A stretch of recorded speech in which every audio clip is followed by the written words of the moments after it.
So firstly, the average pregnancy, the average full-term pregnancy is between 37 and 42 weeks, and pregnancy is dated back from the day your last period started. This slide looks at the key milestones in those first few days after fertilisation. So at fertilisation, the sperm and the egg come together and they fuse to become a zygote. And over the following 5 to 7 days, as they travel down the fallopian tubes, it takes on a new form and structure called a blastocyst. The blastocyst cells split into distinct parts. You have the trophoblast, which is the outer layer, and the inner cell mass. The trophoblast goes into direct contact with the endometrium at implantation stage, and that will go on to form the placenta and the umbilical cord, whereas the inner cell mass will also start to differentiate and eventually become the baby and the membranes. Gastrulation is a critical early stage in an embryo's development where three distinct layers form within the inner cell mass, and you can see that from this diagram here. And we have the ectoderm, which will go on to form the nervous system and the skin. The mesoderm, which is the yellow bits, which goes on to form the muscle, the skeleton, the kidneys and the reproductive system, and the endoderm, which will go on to form the endocrine glands, lungs, digestive tract and the liver. So, from around weeks 5 to 10, gestation, the baby is now known as an embryo from 5 weeks, and a period of significant organ development takes place. Organ formation begins and one of the first things to emerge is the nervous system. That's 18 days after fertilisation. The eyes and ears develop at 5 weeks gestation. Heartbeat can be picked up on an ultrasound at 6 weeks. At about 8 weeks gestation, the head makes up over 50% of the embryo's size due to all the brain development that's taking place. The placenta and umbilical cord fully function by 8 weeks. And intrauterine or fetal circulation is established, and this is whereby the blood is oxygenated in the placenta and not the lungs, which is obviously what happens once the baby is born and into adulthood and how we breathe. From week 10, the embryo is referred to now as a fetus. The fetus will be very active, although you won't be able to feel them yet. They'll be able to make facial expressions, they'll be moving around. By 13 weeks, the transformation is significant from that original cluster of cells. The fetus now resembles a baby, albeit a very small one, but all the rudimentary organs and limbs are in place, and it's now a case of significant growth and development to get to birth over the course of the pregnancy. By the end of the first trimester, the fetus measures about 7 centimetres in length and will weigh 20 grams. And the first ultrasound scan is scheduled between 11 and 14 weeks. During the second trimester, the second scan takes place at around 20 weeks, and this is the anomaly scan. This is looking at the fetus's major organs, which are now visible on ultrasound, and they'll be examined to ensure that they are developing correctly. At 23 weeks, the fetus now has distinct facial features, including eyelashes and eyebrows, and their nails begin to grow. Baby movements first baby movements will be felt around the second trimester. Usually, you will feel your baby first move at around 16 to 20 weeks. And you should find that they are in a regular pattern by about 24 weeks. If that isn't the case, you would be advised to speak to your midwife. A pregnancy is classed as viable at 24 weeks, and what this means is that if you were to go into preterm labour and a baby was born, they would receive life-saving treatment after 24 weeks. At 26 weeks, the end of the second trimester, a baby measures around 34 centimetres from crown to heel and weighs 660 grams, so still relatively small. Third trimester, so a significant amount of organ development is finished in the third trimester to allow a baby to be ready to be born. And so this includes, by 26 weeks, the brain surface has all nerve cells in place. Now it's just a case of those nerve cells forming pathways and connections throughout the rest of pregnancy and beyond. At 27 weeks, the reproductive organs are in place. So for boys, testes have descended, and for girls, follicles in the ovaries have all developed. Lung development, which is one of the last major organs to develop, to complete development. The cells have been producing surfactant since about 23 weeks, but by 35 weeks, the alveoli, which are lined with surfactant producing cells and sit within the lungs, are fully functional. At 34 weeks, the gut has all its digestive enzymes, which means that if a baby was born at that point, they would be able to process their milk. And 27 weeks, baby can now open their eyes and respond to light and blink. So the placenta has almost completed its growth. A big part now is energy and nutrient transfer, and that takes place through, so the carbohydrates, proteins and fats digested by the mother will be converted into glucose, amino acids and omega-3 fatty acids by the placenta. So the glucose provides energy to convert into fat stores. The amino acids are vital building blocks for new cells and organs. And the omega-3 fatty acids support the nervous system, brain and optical development.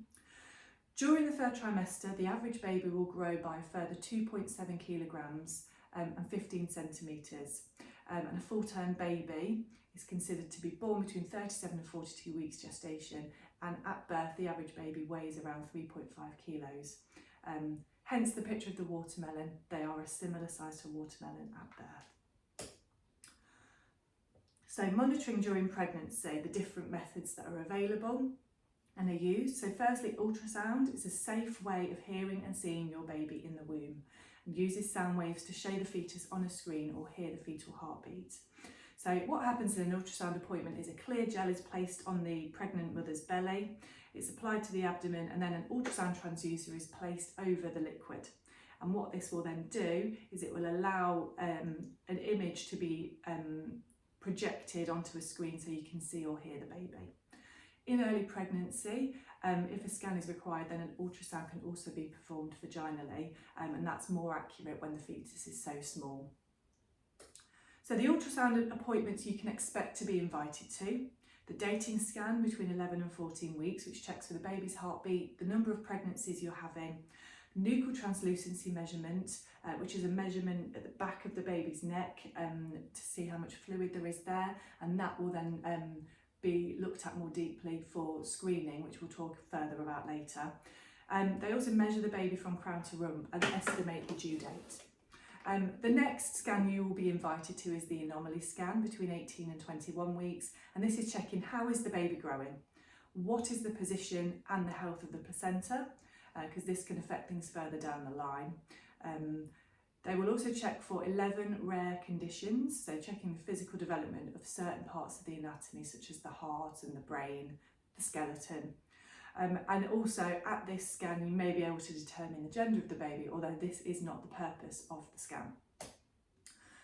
Doppler. So this is two functions for a Doppler. You've got a handheld machine such as a sonic aid, which is used in antenatal appointments by the midwife and also during labour by the midwife to check on the fetal heartbeat.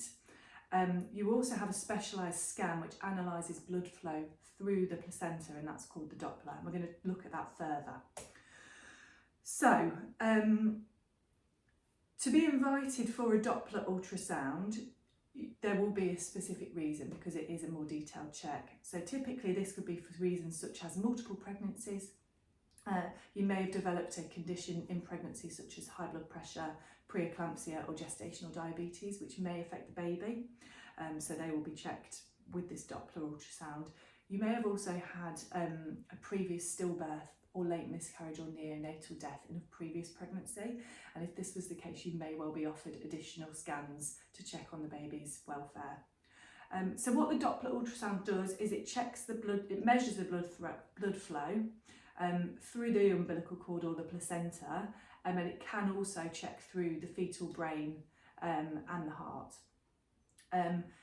It's measuring the peak velocity of the blood flow and the lowest point of blood flow before the next heartbeat, and that's called, the peak is called the systole and the trough is called the diastole, and the wave is formed as a result of that. So the peak is at the very top of that wave and the trough is at the bottom.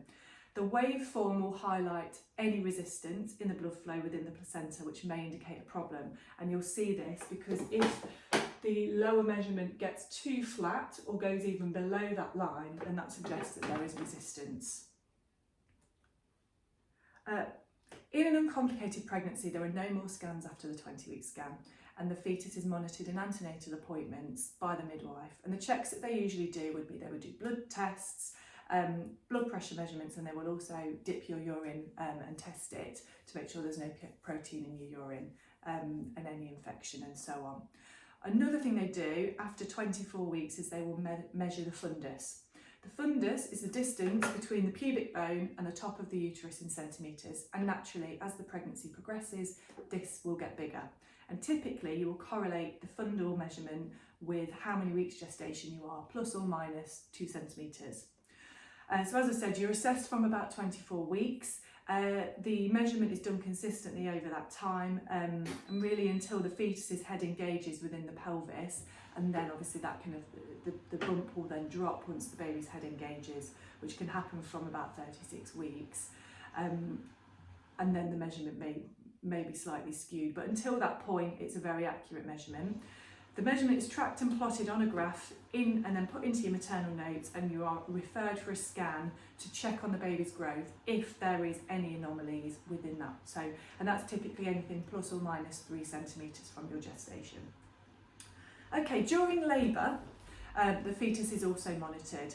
And during established labour, the midwife will monitor both the baby's heartbeat and your contractions to ensure things are progressing well. So intermittent auscultation refers to the baby's heartbeat being listened to via a handheld Doppler or a Pinard stethoscope, and this happens every 15 minutes during active labour and after each contraction once the baby is moving down the birth canal in that second stage of labour. They will also check your contractions through touch. Electronic fetal monitoring is a more continuous form of monitoring of the fetal heartbeat, and you check the fetal heartbeat and the contractions with 2 devices which are strapped to the abdomen, and they're linked up to a cardiotachograph machine or a CTG, and this produces a visual printout of the baby's heartbeat, the baby's heart rate, and the intensity of the contractions, and you can see that from that image there. In addition, you can also have a scalp electrode or internal monitoring. And this is where a small electrode is attached to the baby's scalp. It's inserted vaginally, and the electrode comes out through the cervix. This is used to gain more precision of readings if there are concerns for the fetal heartbeat or if signal has been lost and the CTG is not working. Fetal blood sampling is also another additional form of monitoring, and this happens if there are concerns with the baby's heart rate. So 1 or 2 drops of blood will be taken from the baby's scalp and will be tested for oxygen levels to assess how the baby is coping. Again, one more thing that can be done, although this isn't routinely used, is an intrauterine pressure catheter, and this is inserted into the uterus and it rests between the fetus and the uterine wall and provides, again, an increased clarity of measurements for those strength and frequency of contractions and the heartbeat. And these will be done if there are concerns typically about the baby or how the labour is progressing. And we'll talk about them here. So some of the factors for additional monitoring in labour would include if it was a preterm labour, wanted to keep a closer eye on the baby because they'd come before 37 weeks. If the labour has been induced, if an epidural has been given for pain relief, the mother will not have the same awareness of their contractions, and so additional monitoring will be requested. If there's an assisted delivery, so if the baby is being delivered with forceps or ventouse, if it is found that the fetus is in distress, through previous monitoring such as intermittent auscultation, if they've found that the baby's heart rate has plummeted, then they will suggest more additional monitoring. You can also identify fetal distress through the presence of meconium, but also another thing that they would look for and they would monitor additionally is if the position of the baby changes. So in rare occasions the baby can flip during birth and become breech, or they can change position to a transverse position, or they can come sideways. Lots of different things can happen, although it is rare, and in that case additional monitoring would be requested. Additional monitoring may affect your birth plan, but it's also good to say up front you can request continuous monitoring or electronic fetal monitoring as part of your birth plan if you would like that additional monitoring. However, if a pregnancy and labour are uncomplicated, then intermittent auscultation is likely adopted as the first method. So, considerations for continuous monitoring. It is not suitable for a water birth due to the electricity involved. Because you have those monitors strapped to you at all times, if you're getting in the water, that's not possible. It's also not suitable for a home birth. So if you are having a home birth and there is a concern from the midwife regarding the fetal heart rate, it will be recommended that you are transferred to a hospital. In a hospital setting, you can choose to give birth in a birth centre or on delivery suite. Delivery suite has more equipment available and is the only place suitable for continuous monitoring. So if you are giving birth in a birth centre and again there are concerns, then you will be recommended to transfer to the delivery suite. Okay, we're going to move on now to talk about screening processes in pregnancy. And the first thing that we screen for is, the first thing that we're going to discuss that you screen for is chromosomal abnormalities. So you will be offered screening in your pregnancy to assess your baby's risk of Down syndrome, Edwards syndrome and Foetal syndrome. So the first way that we look at this risk is the combined test, which is performed between 10 and 14 weeks. Maternal blood sample is taken, and the nuchal translucency measurement, which we talked about before, which is the fluid on the back of the baby's neck, that measurement is taken. The blood sample looks at PAP-A and HCG levels, which are pregnancy-associated plasma protein and human chorionic gonadotrophin levels. The blood test results are combined with the measurement of the nuchal fold and also the mother's age, and all that data is plugged in and a calculation is then made to determine the baby's risk. You can see here your results would be either a high risk or a low risk result, and a high risk is anything from a 1 in 2 chance to a 1 in 150 chance, and then a low risk is anything more than a 1 in 150 chance. The quadruple test is the next test that is offered, and this is offered during the second trimester, typically if the pregnancy is discovered later on in pregnancy. So if it's a late discovery and it's a second trimester and you've missed the opportunity for the combined test, you'd have the quadruple test. And this is where Down syndrome risk is calculated from the blood tests, and then a screening for Edwards and Foetal syndrome is done by ultrasound at the 20-week scan. There's also a more accurate, the most accurate test available, which is the non-invasive prenatal testing, or the NIPT. And this is a blood sample analysis using DNA found in the mother's circulation. But this is not a widely used or widely offered blood test. It's available privately, but it is expensive. However, if you have a higher chance result now, if you're in England, the NHS will offer you an NIPT blood test to check if your baby does test positive for a chromosomal abnormality. Another way of screening is diagnostic testing. So diagnostic testing takes a sample of the placenta, amniotic fluid or fetal blood, and it's tested in a lab for chromosomal abnormalities. This comes with a small chance of miscarriage because it is slightly more invasive and a needle is used to extract that tissue. So CVS, or chorionic villus sampling, takes place between 11 and 14 weeks, and that takes a small sample of tissue from the placenta. The benefits of this, you get your results back very quickly.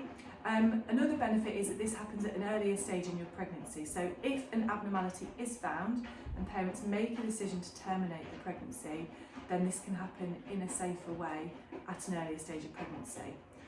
The drawbacks of CVS is that it does come with a slightly higher risk of miscarriage because it takes place earlier in pregnancy, they think. Amniocentesis happens between 15 to 20 weeks, as is the other method of diagnostic testing. Cells are taken from the amniotic fluid and grown in a cell culture in a lab, and chromosomes are then examined to determine the results. It's a highly accurate test, but it does happen later in pregnancy, so the drawback of it is that if there is an abnormality found and patients make the tough decision to terminate, then an induction and vaginal delivery would be necessary for the termination. Okay, we're going to talk about genetic screening for hereditary diseases now, in particular sickle cell disease. So at 8 to 10 weeks gestation, you will have a booking-in appointment. Your medical and family history is taken and routine blood tests will be carried out, including full blood count for your anemia screening, your blood group, rubella, hepatitis B, syphilis, HIV and thalassemia. Sickle cell disease is a serious health condition affecting the red blood cells, and it can cause episodes of extreme pain and life-threatening infections for those that suffer with it. It's more prevalent within African and Caribbean ethnic groups, and screening is therefore offered to women within high prevalence areas and if there is a family history identified at that booking an appointment of sickle cell disease. If the mother is found to be a carrier, then the father will also be offered testing. And if the father is also a carrier, parents are offered diagnostic testing to find out if their baby is affected. So you can see here from this diagram, if both parents carry a sickle cell trait, so if that scenario I've just mentioned takes place, then there is a 2 in 4 chance that their baby will have a sickle cell trait also, which means that they will be carriers of the disease. There's also a 1 in 4 chance that the baby will have sickle cell disease, and if that happens, you will be referred to a health professional to discuss what that means for your child and what your options are. And there is also a 1 in 4 chance that the child will have no sickle cell trait or sickle cell disease. Finally, we're going to look at fetal anemia screening. If a baby gets anemia, it can put a lot of pressure on them. So much like in an adult, it means that they will have a low iron count, but it can make their heart work much faster. They're trying to pump the blood around their body faster, and it can lead in very extreme circumstances to heart failure in a baby. So one of the main causes of fetal anemia is blood group incompatibility, which we're going to talk through that scenario now. This happens when a baby has a different blood group from its mother, and you can see this from the imagery here. We've got in the mother's body, she's got the rhesus negative blood type, and the baby's got rhesus positive, which is signified by the positive signs in the baby and the negative signs in the mother. A baby's blood can cross through the placenta into its mother's blood, and in this picture the baby's blood is now in the mother along with her own rhesus negative blood. And in some cases her body will recognise the rhesus positive cells, recognise they're different and make antibodies to fight them. Antibodies then can move across the mother's placenta into the baby's blood, and the baby's blood cells can be damaged if they have the matching blood group, and that's where the fetal anemia can occur. So this is screened for in the booking an appointment, and so it can be identified if the mother has rhesus negative blood, then it would be something to keep an eye on, and that can be screened through regular blood tests to monitor antibody levels. If they increase, then they can assume that the baby has rhesus positive and that the mother is forming antibodies against them. So that would be the first route for treatment, is just monitor, watch and wait. You can then have an ultrasound to monitor the baby, in particular looking at a Doppler on the middle cerebral artery in the brain to check for blood flow.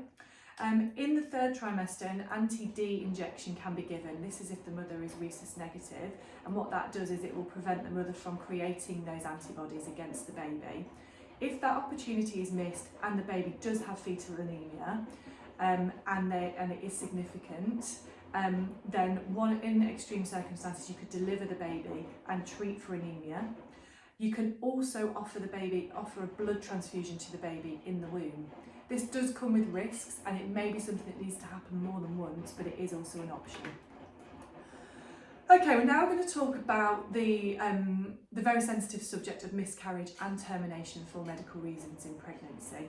Firstly, we're going to talk about miscarriage, which is defined as a loss of a baby before 24 weeks. There are risk factors involved that you should be aware of, and I'll talk through these now. So firstly, age. It is proven that if you are above 45 years old, you have a higher risk of miscarriage. And there's been some research carried out by Tommy's, a miscarriage charity, where they've said the risk is as much as 65 in 100 pregnancies of 45-year-old plus women will miscarry. Another risk factor is previous or recurrent miscarriage. If you have underlying health conditions, this can increase your risk. Certain medications can increase your risk. Over-the-counter medications such as ibuprofen, also retinoids, which can treat acne and eczema, can have an additional risk, and also some medications for rheumatoid arthritis can carry an additional risk. Food poisoning, in particular listeriosis, can harm an unborn baby, and this is caused by listeria, a bacteria found in certain foods. One food in particular is such as pate or uncooked meat, so it's best to avoid foods which have an increased risk of food poisoning in pregnancy. Low levels of vitamin D and or folic acid, so the advice is to start taking supplements around 3 months before you start trying for a baby to ensure that you have the right levels in your body already. Weight, high and low BMI are linked to increased chance of miscarriage, and also drinking, smoking, recreational drug use and caffeine consumption over 200 milligrams a day are all linked with an increased risk. What does not have a risk, but there are common misconceptions about it, are the following. So having sex is perfectly safe during pregnancy, unless you're told otherwise by your medical professional. Flying, so it's completely safe to fly in an aeroplane and to go overseas during pregnancy. There will come a point where an airline will not let you travel, and that is later on in the 3rd trimester. Vaccines are perfectly safe in pregnancy and do not cause miscarriage. A previous abortion does not make you more predisposed to a miscarriage. Exercising is absolutely fine, carrying extra weight, shifting boxes and so on is perfectly fine, especially if it's part of your normal routine. Carry on exercising and doing what you normally do during pregnancy. And the same goes for stress levels. Normal levels of stress that you've been managing before you were pregnant do not have an increased risk of miscarriage. When you do miscarry, in some cases there will be heavy bleeding and you will lose the baby and you will physically see that you have lost your baby. Sometimes you will have a miscarriage, which can be known as a missed miscarriage, where you don't know anything has happened. And in this case, you will wait for the miscarriage to happen by itself. This can happen up to 14 days before medical intervention and is successful about half of the time. If that doesn't work, or you are also open to the options of medical or surgical management. So medical management is the use of drugs to help the remains of the baby and pregnancy tissue come away from the womb, and that's successful about 85 out of 100 times. And surgical management, you can have an operation to remove the baby and the pregnancy tissue from the womb. So you've got an evacuation of retained products of conception, or ERPC, that happens under general anaesthetic. And a manual vacuum aspiration happens under local anaesthetic, and they are your 3 options for managing miscarriage. Around 5,000 pregnancies a year will be terminated in the UK due to medical reasons, and this is an agonising decision for a family to make, but one that you'll be given support to make. Reasons why medical termination may be necessary include a screening result which shows that the baby has a life-limiting complication whereby they may not survive the pregnancy or could die soon after birth or have a short life expectancy. This could happen in cases such as Edwards syndrome or Foetal syndrome, or in some more serious forms of sickle cell disease. An ultrasound scan that identifies a serious disability or complication such as a major heart defect that the baby will not survive, or spina bifida. Or a pregnancy complication is diagnosed in the mother, and that would put the mother's life in danger to continue the pregnancy. When this happens, you are offered either a medical or surgical termination, and up to 24 weeks gestation you'll be able to choose between medical and surgical termination, unless there is one method that is safer for you than the other. So medical termination refers to drugs to end the pregnancy, and surgical termination refers to an operation to end the pregnancy. Before 10 weeks with a medical termination, the medicine can be taken at home and you can have the termination at home. But after 10 weeks, you will need to, the medicine will be administered in hospital, and you will need to stay in hospital to birth the baby. And an overnight stay is usually recommended. After 22 weeks, for both medical and surgical termination, a patient will be offered an injection to stop the fetal heartbeat before birth. Some doctors will not perform the procedure without it. In medical termination, you'll be offered the opportunity to see or hold your baby afterwards. For surgical termination, up to 14 weeks, a vacuum or suction aspiration will be performed where a tube is inserted through the cervix and the pregnancy is removed using suction, and you'll be able to go home a few hours later. After 14 weeks, you'll be given drugs which will dilate the cervix, and then forceps are used to remove the pregnancy from the womb, and you'll return home either the same day or the next day. Thank you so much for your time today. The last couple of slides there talking about baby loss are incredibly difficult for families to experience. There will be support available in your local hospital, and further reading or advice can be found